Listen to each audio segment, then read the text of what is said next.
ঘরে বসে যদি রেস্টুরেন্টে খাবারের স্বাদ নেওয়া যায় তাতে মন্দ কি বলেন? ঝটপট করে যদি ঘরে বানিয়ে ফেলা যায় রেস্টুরেন্টের খাবার। আসসালামু আলাইকুম এভরিওয়ান, নতুন আরেকটি খাবার রেসিপি নিয়ে হাজির হয়ে গেলাম আপনাদের সামনে। আজকের খাবারটি পুরোপুরি রেস্টুরেন্ট স্টাইলে হয়েছে।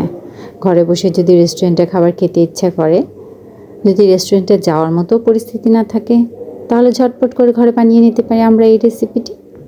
এটাকে বলে ঝাল chicken fry, Naga chicken fry, যে যেভাবেই বলুন না কেন। আমি তো এটাকে বলবো ঝাল চিকেন ফ্রাই। ঘরোয়া পদ্ধতিতে কিভাবে খুব সহজে আমরা ঝাল চিকেন ফ্রাই করতে পারি তার পুরো প্রসেসটি এখানে আমি দেখাবো।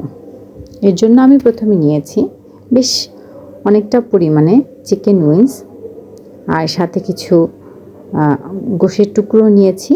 অ্যাড করে দেব মশলা। এখানে রয়েছে আদা, রসুন, জিরা, তারপরে ধনিয়া গুঁড়ো, মরিচ গুঁড়োর পরিমাণটা অনেক বেশি নিয়েছি। দিয়েছি sauce, tomato sauce, oyster sauce, barbecue sauce,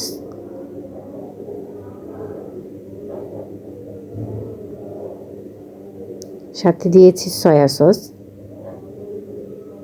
যেহেতু বলেছি চিকেন ফ্রাই করব, সসটার পরিমাণ একটু বেশি দিয়েছি।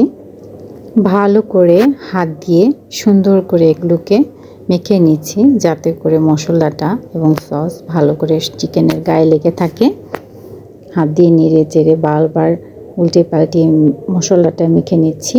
আমি এখানে লেবুর রস ইউজ করেছি, আপনারা চাইলে টক দই ইউজ করতে পারবেন। আমি এখানে লেবুর রসটা ইউজ করেছি যাতে করে ঘ্রাণও আসে, খেতেও ভালো লাগে। সাথে আমি একটা ডিম দিয়ে দিচ্ছি। দিয়ে দিলাম কিছু ময়দা। এটা ময়দাটা দেওয়া হয়েছে মশলাটা যেহেতু দিয়েছি, মশলাটা যেন গায়ে গায়ে মেখে থাকে, কোটিংটা যেন খুব ভালো হয়, এই কারণে এখানে আমি ময়দা ইউজ করেছি। ময়দাটা দিয়ে ভালো করে নেড়ে চেড়ে মেখে নেব। এবং মেখে নেওয়ার পরে বেশ লং টাইম, 1 ঘন্টা, আধা ঘন্টা আপনারা আপনাদের মতো করে রেখে দিতে পারেন। কেউ চাইলে সাথে সাথেও ভেজে নিতে পারেন। আমি এখানে 1 ঘন্টা রেখে গরম সয়াবিন তেলে ভেজে নিচ্ছি। ফ্রাই করার জন্য সয়াবিন তেলটা কিন্তু খুব ভালো। সরিষার তেল দিলে অন্যরকম একটা গন্ধ আসে। এখানে আমি সয়াবিন তেলটাই তাই ইউজ করেছি। ভালো করে উল্টে দিচ্ছি।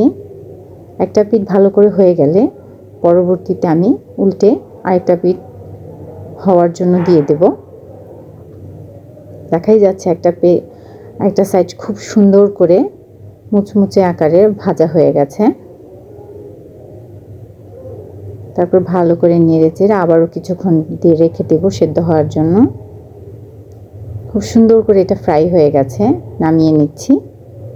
এভাবে একে একে সবটুকু চিকেন আমি এভাবে সুন্দর করে ভেজে নেব।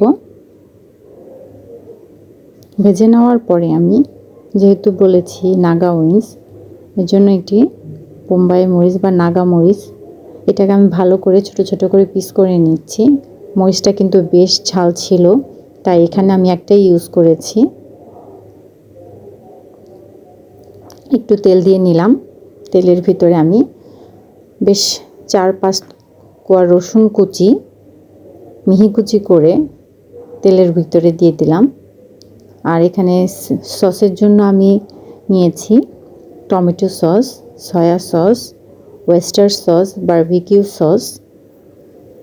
ভালো করে দিয়ে একটু মধু ইউজ করেছি, যেহেতু বলেছি যে নাগা উইংস, এখানে বোম্বাই মরিচ ইউজ করেছি, বেশ ভালো পরিমাণে গুঁড়ো মরিচ ছিল, তাই আমি সামান্য পরিমাণে একটু মধু ইউজ করে নিয়েছি।